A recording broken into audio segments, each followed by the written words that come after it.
નમસ્કાર, જોહાર. વાત કરીશું આપણે વલસાડ જિલ્લાના ધરમપુર તાલુકાની. ધરમપુર તાલુકામાં ગત દિવસ પહેલા જ લવ જિહાદનો કિસ્સો સામે આવ્યો છે. વલસાડ જિલ્લાના ધરમપુર તાલુકામાં બનેલી એક ચોંકાવનારી ઘટનાએ સમગ્ર દક્ષિણ ગુજરાતમાં ભારે ચકચાર જગાવી છે.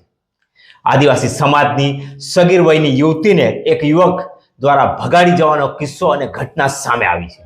ઘટના સામે આવતા જ સ્થાનિક લોકો અને આદિવાસી સમાજના વિસ્તારના આદિવાસી સમાજમાં ભારે રોષ જોવા મળી રહ્યો છે.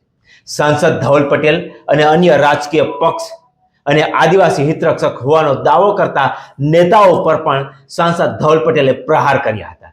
તેમણે પ્રશ્ન ઉઠાવ્યો હતો કે જ્યારે આદિવાસી દીકરી સાથે આવો ગંભીર અન્યાય થાય છે અથવા નવસારીના ડાભેલ જેવી હત્યાની ઘટનાઓ બને છે ત્યારે આવા નેતાઓ મૌન કેમ સેવે છે?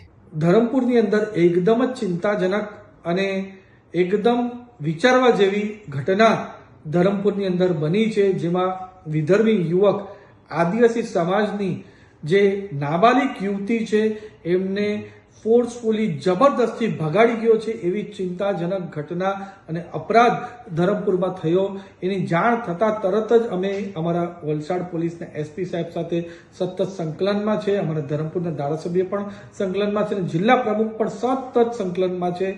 અને અમને 100% વિશ્વાસ છે કે જે રીતની પોલીસ કામગીરી કરી રહી છે, પૂરું ટેકનિકલ એનાલિસિસ કરી રહી છે, એનાથી આ યુવતી જલ્દીથી જલ્દી અમને મળી જશે અને જે અપરાધી છે એમને સખ્તથી સખ્ત કાર્યવાહી એમના પર થાય એના માટે અમારી સરકાર અને પોલીસ પૂરી રીતે પ્રયાસ કરવાની છે અને એમને એ રીતની સજા મળે કે દાખલારૂપ સજા મળે કે આવનારા સમયમાં આવો કોઈ પણ યુવક, વિધર્મી યુવક આવા અપરાધ કરવા પહેલા 100 વાર વિચારે અને એમના ટાટિયા પણ ધ્રુજી જાય એવી સજા અમારી પોલીસની ટીમ અને સરકાર આપશે એવી અમને 100% ખાતરી છે. પણ ખાસ તમારા ચેનલના માધ્યમથી હું એ પૂછવા માંગુ છું કે વિપક્ષના લોકો જે આદિવાસી સમાજના મસીહા બનીને ફરે છે, આદિવાસી કરે છે, એ આ ઘટનામાં એક પણ શબ્દ કેમ નથી બોલ્યા? એ બતાવે છે કે એમના માટે આદિવાસી સમાજ ફક્ત ને ફક્ત વોટ બેંકની રાજનીતિ જ છે, એનાથી વિશેષ કંઈ પણ નથી.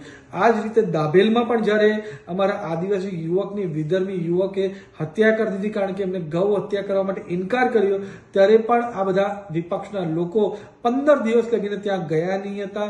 એ બતાવે છે કે આદિવાસી સમાજ સાથે એમને કોઈ લેવા દેવા નથી. આ વોટ બેંકની રાજનીતિ માટે વિધર્મી લોકોને આ લોકો, વિપક્ષના લોકો છાવરી રહ્યા છે. પણ અમે તો ભારતીય જનતા પાર્ટીના કાર્યકર્તા છે. જે આદિવાસી સમાજ હોય કે કોઈ પણ સમાજ હોય, જ્યારે આવા વિધર્મી લોકો અમારા સમાજની સામે, અમારા ધર્મની સામે આવી રીતના અપરાધ કરશે એનામાં અમે સખ્તથી સખ્ત કાર્યવાહી અમારી ભારતીય જનતા પાર્ટીની સરકાર લેશે. તેમણે આક્ષેપ કર્યા કે કેટલાક રાજકીય તત્વો માટે આદિવાસી સમાજ માત્ર વોટ બેંક બની રહ્યો છે, જ્યારે વાસ્તવિક સમસ્યાઓ સમયે તેઓ આગળ આવતા નથી. હાલ પોલીસ તંત્ર દ્વારા યુવતીને શોધખોળ માટે કાર્યવાહી તેજ કરવામાં આવી રહી છે. સમગ્ર મામલે તપાસ ચાલુ છે. આ ઘટનાને લઈ વિસ્તારમાં તણાવપૂર્ણ માહોલ જોવા મળી રહ્યો છે. પણ સાંસદ ધવલ પટેલે સતત પોલીસ પ્રશાસન અને તંત્રના સંપર્કમાં રહી દીકરીને શોધવાના સંપૂર્ણ પ્રયાસો કરાઈ રહ્યા છે અને